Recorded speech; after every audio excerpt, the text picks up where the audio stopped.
The Ghana Black Queens successfully maneuvered the group stages into the knockout phases. Today, we'll look at their chances after thumping 4-1 win.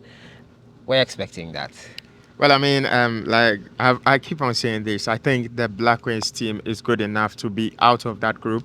I mean, if you're in a group that has Mali, Tanzania, and then South Africa, and the luxury of being able to qualify as the third best placed team, I thought the team should be able to qualify. Yeah. That game against Tanzania, I never had doubt in the team that they will beat them. The scoreline was a little bit huge. Flattering. Yeah, it was flattering, especially if you look at the performances of the team Yeah. from the first game to the second game. You wouldn't have thought they would have won by that margin, but then it is the Black Queens and it is Ghana. And anything is possible. Exactly. We're talking about their quarter-final clash between Algeria and some of the other fixtures in here today. Don't forget to subscribe if you haven't. Click on that notification bell to get more updates. We'll also talk about the Club World Cup as well, and how this tournament could shape future tournaments. The first of its kind, expanded format, and Chelsea have been called the first ever Club World Cup winners. The other previous winners are intercontinental champions. First, let's start off from the Ghana Black Queens. They are into the next phase. That's the quarterfinal stage. They will be facing Algeria next. What are our chances here? Well, I mean, Ghana has good chances of qualifying to the next stage. I think from what I saw against Tanzania, it is a team that can create chances, and it is a team that should be able to beat Algeria. Algeria are through to the quarterfinals because they've not lost a game. They won one game, which was against Botswana, and then drew the other two games. One thing about the Algerian team is that they don't score a lot of goals. In fact, in their 3 games, they've scored only 1 goal, and that was in the win against Botswana. They drew goalless with Tunisia and then drew goalless with Nigeria. And they are not a goal scoring side. But then we can also look at it from this angle too. They are a very defensive side. They've not conceded any goal, even against a team like Nigeria. And so defensively, they are solid. But we also have a team that can score goals from what we saw in that third game against Tanzania. Yeah. Even in the game against South Africa, we saw the team hit the post twice. And so it is a team that is capable of creating chances. One thing that we've missed, I would say, especially from the first two games, was that we weren't converting our chances. And especially against South Africa. Exactly. And in the elimination stages, if you would want to progress, then you have to take your chances. But then I think the Black Queens will be good enough against a team like Algeria. They don't seem to be a team that are threatful in attack. All we need to do is to be able to break that resilience at the back and then get in some goals. Interesting. So Ghana versus Algeria next. It's clear that you think the Ghana Black Queens can do it. It's clear that Ghana can move on from this. They've been lucky. The coach has been talking about chances, XG. A lot of people have been saying you didn't find the back of the net. He found the back of the net 4 times. Chances that were supposed to go in versus South Africa went in versus Tanzania late on. Can they go all the way? Well, I mean, I presume their path to the final is a little bit manageable. Manageable than that of the other side, where you have Zambia, Nigeria, and then and even South Africa. And so that is quite a tough run. But then on that side of the lot, you have Morocco, who are of course a very tough side, and then you have Mali, and then you have Algeria. And so Ghana should be able to navigate their way. I think they would beat Algeria. It won't come easy, but then I believe the team is capable of taking their chances against Algeria. And then maybe when the team progresses, they will face either Mali or Morocco. I don't think they are teams that can't be beaten. Even in that game against Mali in the group stages, we saw Ghana create a lot of chances. A lot of chances. We should have beaten them. Actually. Yeah, Ghana should have beaten Mali. And so I think it is quite a manageable path. The team can go all the way, but then it would go with them, taking their chances, and they have to eliminate some errors in their games. What I've seen at this tournament is that Coach Kim last, Boyle Kegrin, is still experimenting. He brings in 1 or 2 players. In the first game, we saw Doris Boedua starting. Then there was Evelyn Bedu starting in the second game and not starting in the third game. And then we saw some changes later in the game, like the introduction of Stella Nyamiche also bringing in some differences. I think he is still yet to find his first 11, because even in the third game we saw Jennifer. Yeah, Benny Bonsu, the German girl, starting in that game. And so it tells you that he's still experimenting, which for me, you don't do at a tournament. You would have to make sure you are very well prepared. And if there's any changes that might happen in the fourth game, I think it's either Stella Namiche comes in earlier or she starts in that game. Black Queens today had a training session as well to that effect, preparing very, very well for that game versus Algeria.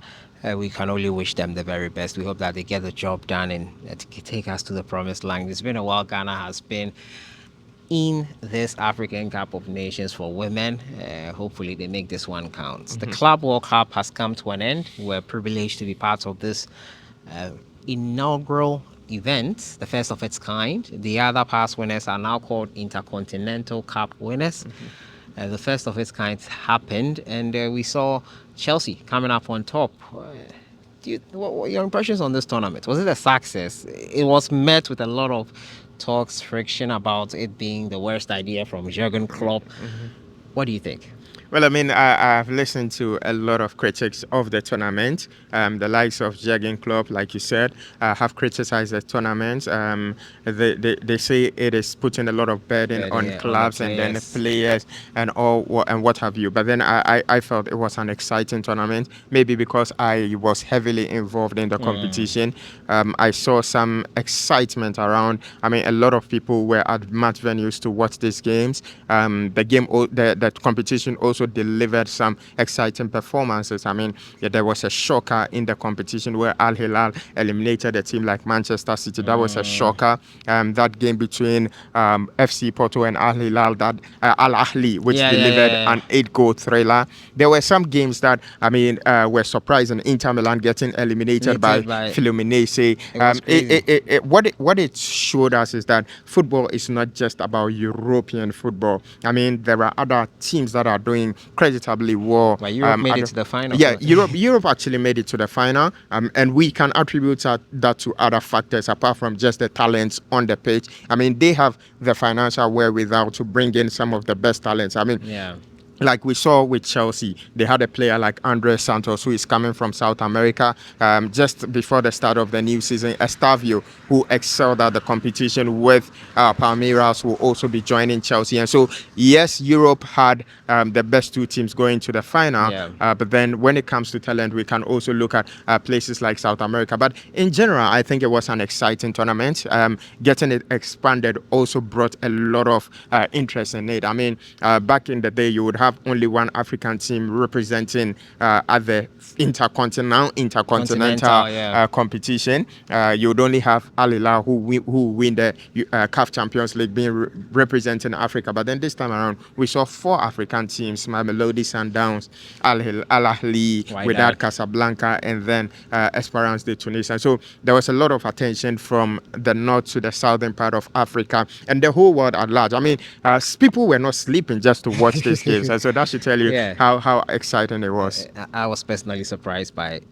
I knew with any new competition, there will be some friction. There will be those that think that it is the worst ideas were there, but we needed to give it time. And with time, a lot of people got used to the tournament. They understood what it was all about. And we all welcomed and embraced it in style. It has to be said that in the end, it was a success. In the end, FIFA made a ton of money, $2 billion. It's been reported, $2 billion. And they are looking to further expand it to 48 teams, which I'm not a big fan of personally. But all in all, the Club World Cup was a success. Privileged to have been part of it. Privileged to have seen everything happen in full glare and in full view. I'm excited by that. I was excited by that. On to the next one. Before we go, final thoughts: 32 to 48 teams. Is that not too drastic? I'm actually not a fan of that. I think it would also it would take something out of it. I think the 32 teams is okay. The amount of teams that comes from each continent is quite sizable. The interest would always be there for 32 teams. I think when we expanded, what it means is that I don't think one country would be willing to Really, host yeah, 48 teams teams. in a one competition kind of tournament. So, Yeah. I wouldn't be advising for a 48 competition or club competition tournament. I mean, America is huge, but then we also how the organization of this 32 team competition even went, and so that should tell you that it wouldn't be a great idea. The 30, I think from 7 to 32 is okay. Let's Okay. handle Let's this handle for this some one time. for Yeah. some time. I think that is right. That is about right. He's echoed my thoughts as well. I think America will learn a lot, at least in preparation for next year's World Cup. It'll Exactly. be interesting to see how they implement what they have learned. Let us know your thoughts in the comments box on Ghana's chances in the next, that is the next game versus Yeah. Algeria, Ghana versus Algeria. And we've seen our Ghanaian people move and have their first training session, Kamaldeen and Kudus Mohammed. Let us know your thoughts in the comments box, how you think they'll fare, and the Club World Cup, your own personal assessment of it. We'll see you guys in the next one. Thank you, Lukman. You're welcome. Enjoy the rest of your day.